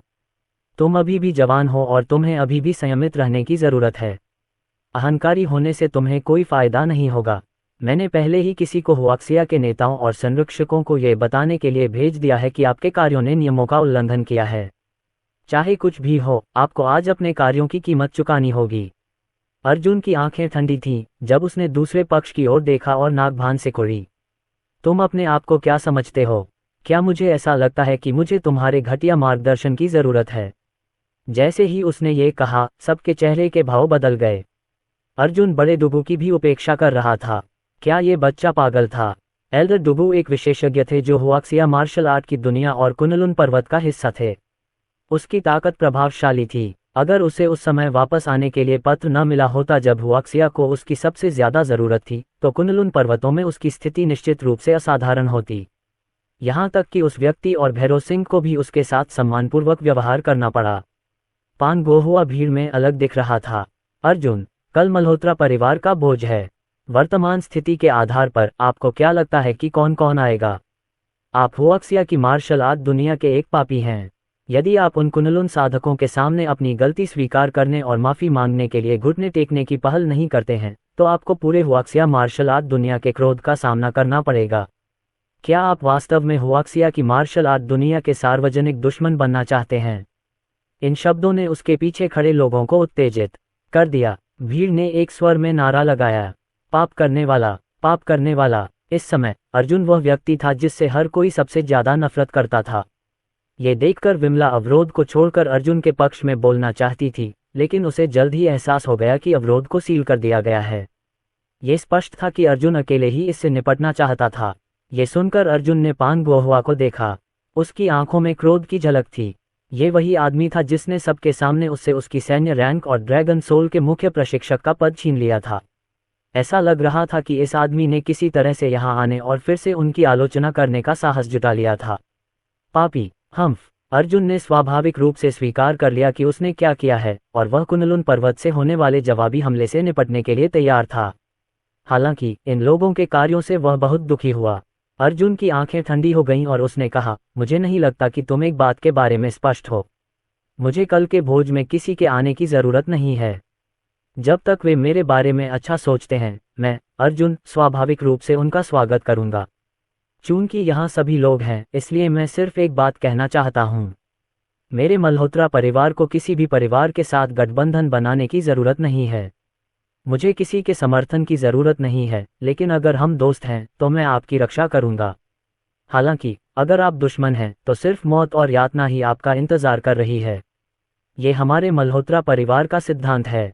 पान गोहुआ ने एल्डर डुगू की ओर देखा और अर्जुन पर व्यंग्य किया।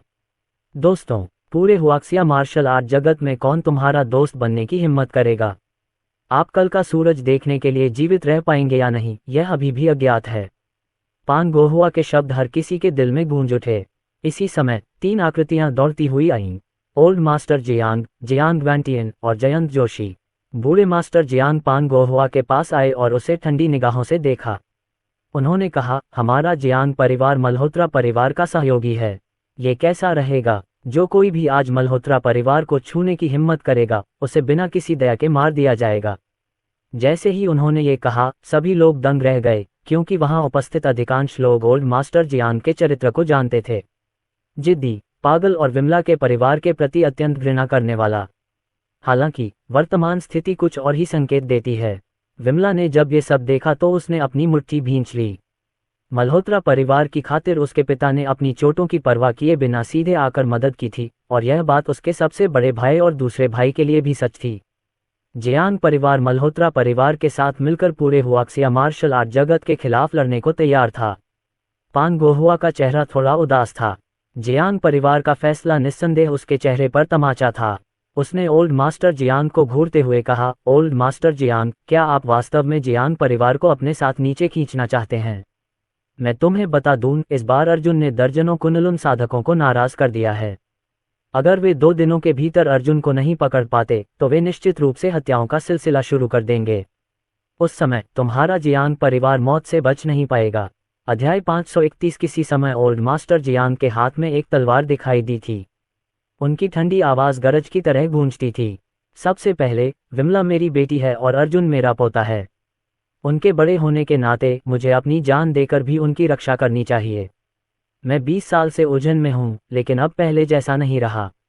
अगर आप अर्जुन को ले जाना चाहते हैं तो आपको पहले पूछना होगा कि क्या मेरे हाथ में ये तलवार सहमत है। दूसरी बात, कुनलुन पर्वत के लोगों ने आपसे अर्जुन को ले जाने के लिए कहा था और आप बिना किसी हिचकिचाहट के सहमत हो गए। हुआक्सिया की मार्शल आर्ट की दुनिया अडिग चरित्रों से भरी हुई है। हम कुनलुन पर्वत के लोगों से इतना डरते क्यों हैं? एक वाक्य पूरे हुआक्सिया मार्शल आर्ट की दुनिया को कुनलुन पर्वत के लिए एक उपकरण में बदलने के लिए पर्याप्त था। कितना शर्मनाक है! क्या हम कुनलुन पर्वत के लोगों के खिलाफ एक साथ खड़े नहीं हो सकते? एल्डर डुबू ने अपना सिर हिलाया और कहा, हालांकि कुनलुन पर्वत हुआक्सिया के भीतर हैं, लेकिन वहां की आध्यात्मिक ऊर्जा और संसाधन हुआक्सिया से बहुत अलग हैं। हम कैसे विरोध कर सकते हैं? हुआक्सिया मार्शल आर्ट की दुनिया के पास आज्ञा पालन करने के अलावा कोई विकल्प नहीं है। वे अर्जुन को चाहते हैं, इसलिए हमारे पास उसे सौंपने के अलावा कोई विकल्प नहीं है। इसके अलावा अर्जुन ने रास्ते में बहुत सारे नियम तोड़े हैं। अगर वह नहीं मरा तो वह हुआक्सिया की मार्शल आर्ट की दुनिया का दुष्स्वप्न बन जाएगा। अगर जियांग परिवार हमें रोकना चाहता है तो हम उन्हें नष्ट कर देंगे। क्या आपको लगता है कि आप हम सब के खिलाफ खड़े हो सकते हैं? एल्डर डुबू के शब्द सुनकर सभी ने अपने हथियार निकाल लिए और वातावरण में हत्या की ठंडी भावना भर गई। इस समय आकाश में 9 आकृतियां प्रकट हुईं, जो मानो हवा में कदम रख रही थीं। वे अर्जुन और क्रोधित मार्शल कलाकारों के बीच आ गईं। इन 9 लोगों को देखकर हुआक्सिया के मार्शल आर्ट जगत के विशेषज्ञों को ऐसा लगा जैसे उन्हें कोई बढ़ावा मिला हो। अभिभावक, वे अंततः बाहर आने को तैयार हो गए। पान गोहुआ जल्दी से बाओ पेइमिन के पास गया, जो नेता था, और अपने हाथों को कपड़े की तरह मोड़ लिया। उसने गंभीरता से कहा, वरिष्ठ बाओ, ये बहुत अच्छी बात है कि आप सफल हुए। अर्जुन ने कुनलुन पर्वत की सेनाओं को नाराज कर दिया है। अगर हम उसे नहीं सौंपते हैं तो हुआक्सिया की मार्शल आर्ट की दुनिया नष्ट हो जाएगी। सम्मानित संरक्षकों, कृपया अर्जुन को नीचे उतारें और हुआक्सिया को खतरे से बचाएं। शेष मार्शल आर्ट विशेषज्ञों ने भी अपनी बात रखी। संरक्षक मूलतः हुआक्सिया की मार्शल शक्ति के शिखर का प्रतिनिधित्व करते थे और इस बार उनमें से बहुत से लोग वहां उपस्थित थे। यह अर्जुन को कुचलने के लिए पर्याप्त से अधिक था। सबसे महत्वपूर्ण बात यह है कि अर्जुन ने एक बार एक संरक्षक को मार डाला था, इसलिए निश्चित रूप से उनके बीच कोई दुश्मनी थी। एल्डर डुबू स्वाभाविक रूप से इन संरक्षकों को जानता था। उसे नहीं पता था कि उसने सुन मियाओ को यहाँ क्यों नहीं देखा, लेकिन अब यह महत्वपूर्ण नहीं था। वह बाओ पेइमिन के पास आया और हल्के से बोला, बूढ़े बाओ, हमारे स्तर के अस्तित्व को युवा पीढ़ी के मामलों में हस्तक्षेप नहीं करना चाहिए। हालांकि अर्जुन बहुत आगे निकल गया है। कोई बात नहीं, हम उसे जीवित नहीं रहने देंगे। अगर तुम हमला करोगे तो मैं भी हमला करूंगा। हमें आज अर्जुन को दबाना होगा या हम शांति से नहीं रह पाएंगे। एक बार जब हमें अर्जुन का सिर मिल जाएगा तो हम आज रात कुनलुन पर्वतों के उन लोगों से मिलेंगे। शायद वे विशेषज्ञ खुश होंगे और हमें कुछ अवसर देंगे। ये हमारे लिए एक बढ़िया अवसर है। बाओ पेइमिन ने एल्डर डुगु और बाकी सबको उदासीन भाव से देखा। लालच मानव स्वभाव की जड़ थी। ऐसा लग रहा था कि लोगों का ये समूह हुआक्सिया की मार्शल आर्ट दुनिया के अस्तित्व के लिए लड़ रहा था, लेकिन वास्तव में वे ये सब अपने लिए कर रहे थे। वे केवल एक अवसर के लिए अर्जुन के जीवन का आदान प्रदान करना चाहते थे। हास्यास्पद। एल्डर डुगु और पान गोहुआ को स्पष्ट रूप से उम्मीद नहीं थी कि बाओ पेइमिन का ऐसा रवैया होगा। जैसे ही वे कुछ कहने वाले थे, बाओ पेइमिन ने बाकी अभिभावकों को साथ लेकर अर्जुन की ओर कदम बढ़ाया। जब वे अर्जुन के सामने पहुंचे तो सभी ने झुककर उनका आदरपूर्वक अभिवादन किया। श्रीमान अर्जुन। क्या बकवास है, ये तो मानो आकाश से बिजली गिरने जैसा था। उनकी आवाजें ऊंची तो नहीं थीं, लेकिन इतनी ऊंची थी कि हर कोई उनकी बातें स्पष्ट सुन सके। इस समय और भी अधिक आश्चर्य की बात यह थी कि बाओ पेइमिन और अन्य संरक्षकों के चेहरों पर चापलूसी भरी मुस्कान थी, मानो वे अर्जुन का पक्ष लेने की कोशिश कर रहे हों। ये दृश्य आकाश में गड़गड़ाहट की तरह था और इसने कई लोगों को अवचेतन रूप से कुछ कदम पीछे हटने पर मजबूर कर दिया। एल्डर डुगु, जो बाओ पेइमिन के पीछे खड़े थे, भय से भौहें सिकोड़ गए। ये संरक्षक क्या कर रहे थे? श्री अर्जुन, क्या ये संभव है कि ये लोग अर्जुन की रक्षा के लिए यहाँ आए थे? क्या इसकी कोई आवश्यकता थी? एल्डर डुगु अपने पीछे खड़े सभी लोगों की सांसें स्पष्ट रूप से सुन सकते थे। पागल, वह बाओ पेइमिन की ओर इशारा करने से खुद को रोक नहीं सका। बाओ पेइमिन, तुम्हारा क्या मतलब है? अपनी पहचान याद रखो, तुम हुआक्सिया के संरक्षक हो। तुम्हें हुआक्सिया के लोगों के पक्ष में खड़ा होना चाहिए। बाओ पेइमिन ने ठंडी सांस ली। वह अर्जुन की रक्षा के लिए संरक्षकों को यहाँ लाया था।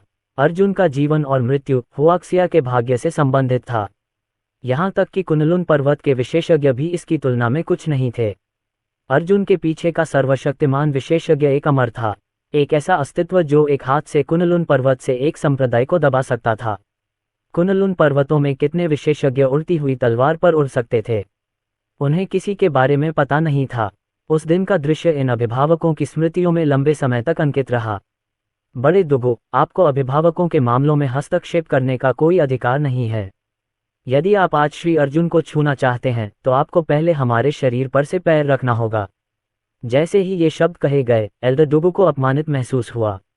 यदि जियान परिवार का उदय मात्र एक लहर थी, तो इन संरक्षकों के कार्य और शब्द एक विशाल लहर थे। उन्होंने पूरी स्थिति को बिगाड़ दिया था। हालांकि मुझे नहीं पता कि आप अर्जुन की रक्षा क्यों करना चाहते हैं, लेकिन जब आप ऐसा करने के लिए इतने दृढ़ हैं, तो मुझे आपको नाराज करने के लिए मजबूर होना पड़ रहा है। जब वह बोल रहा था तो एल्डर डुगु को अब कोई हिचकिचाहट नहीं हुई। उसकी शक्तिशाली आभा ने बाओ पेइमिन को घेर लिया। चून की बात यहाँ तक पहुँच चुकी थी, इसलिए विनम्र होने की कोई जरूरत नहीं थी। जैसे ही इस आभा ने उन्हें घेर लिया, कई अतुलनीय रूप से भयावह आभाएं आकाश में उठ गईं। तेज हवाएं चल रही थीं, गिरे हुए पत्ते हर जगह उड़ रहे थे और आसपास का वातावरण हत्या की स्पष्ट मंशा से डूब गया था। बाओ पेइमिन का लंबा लबादा और सफेद बाल हवा में नाच रहे थे, लेकिन वह बिल्कुल भी नहीं हिला। बाओ पेइमिन ने व्यंग्य किया, क्या आपको हार का सामना करने की इतनी जल्दी है?